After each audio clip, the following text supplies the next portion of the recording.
ಯಾರನ್ನು ರಕ್ಷಿಸುವ ಉದ್ದೇಶವಿಲ್ಲ, ಕಾನೂನು ಪ್ರಕಾರ ಕ್ರಮ ಕೈಗೊಳ್ಳುತ್ತೇವೆ ಅಂತ ಸಿಎಂ ಸಿದ್ದರಾಮಯ್ಯ ಹೇಳಿದ್ದಾರೆ.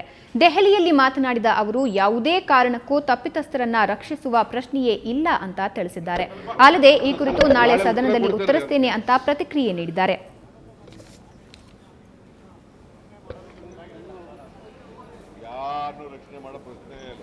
ಕಾನೂನು ರೀತಿಯ ಕ್ರಮ ತಗೋತಾರೆ. ನಡ್ರಿ, ಉತ್ತರ ಕೊಡ್ತಾರ ನಾಳೆ ಉತ್ತರ ಕೊಡ್ತಾರ್ರಿ. ಅದಕ್ಕೆ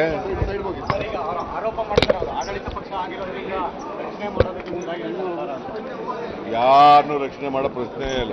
ಕಾನೂನು ರೀತಿಯ ಕ್ರಮ ತಗೋತಾರೆ. ನಡ್ರಿ, ಉತ್ತರ ಕೊಡ್ತಾರ ನಾಳೆ ಉತ್ತರ ಕೊಡ್ತಾರ್ರಿ. ಅದಕ್ಕೆ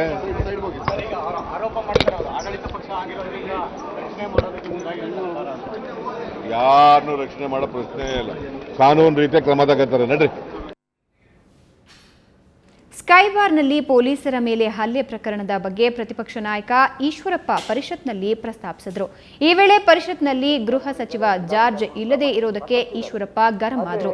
ಶಾಸಕರು ರಾಜ್ಯವೇ ತಲೆ ತಗ್ಗಿಸುವಂತಹ ಕೆಲಸ ಮಾಡಿದ್ದಾರೆ, ಮದ್ಯ ಸೇವಿಸಿ ಪೇದೆಗಳ ಮೇಲೆ ಹಲ್ಲೆ ನಡೆಸಿದ್ದಾರೆ.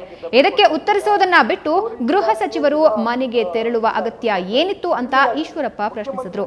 ಈ ವೇಳೆ ಸದನದಲ್ಲಿ ಗೃಹ ಸಚಿವರು ಉತ್ತರ ನೀಡುವಂತೆ ಪ್ರತಿಪಕ್ಷಗಳು ಪಟ್ಟು ಹಿಡಿದವು. ಘಟನೆ ನಡೆದು 2 ದಿನವಾದರೂ ಗೃಹ ಇಲಾಖೆಗೆ ಈ ಬಗ್ಗೆ ಇದುವರೆಗೂ ಮಾಹಿತಿ ಇಲ್ಲ ಅಂತ ಪ್ರತಿಪಕ್ಷಗಳು ವಾಗ್ದಾಳಿ ನಡೆಸಿದವು. ಶಾಸಕ ವಿಜಯಾನಂದ ಕಾಶಪ್ಪನವರ ಬಂಧನಕ್ಕೆ ಆಗ್ರಹಿಸಿ ಸದನದ ಬಾವಿಗೆ ಇಳಿದು ಧರಣಿಯನ್ನ ನಡೆಸಿದರು. ನೋಟಿಸ್ ಕೊಟ್ಟಿದ್ದಾರೆ ಇವತ್ತು, ಮರಳು ದಂಧೆಗೆ ನೀನು ಯಾತಕ್ಕೆ ಈ ರೀತಿ ಎಂಕರೇಜ್ ಮಾಡ್ತಿದ್ಯಾ ಅಂತ. ಇದ್ರಲ್ಲಿ ಯಾರ್ಯಾರು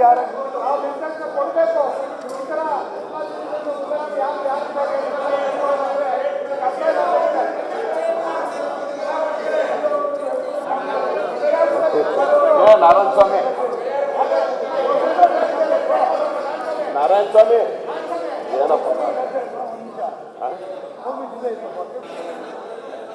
ಈಗ ಒಂದು ನಿಮಿಷ ಕೂತ್ಕೊಳ್ಳಿ. ಈಗ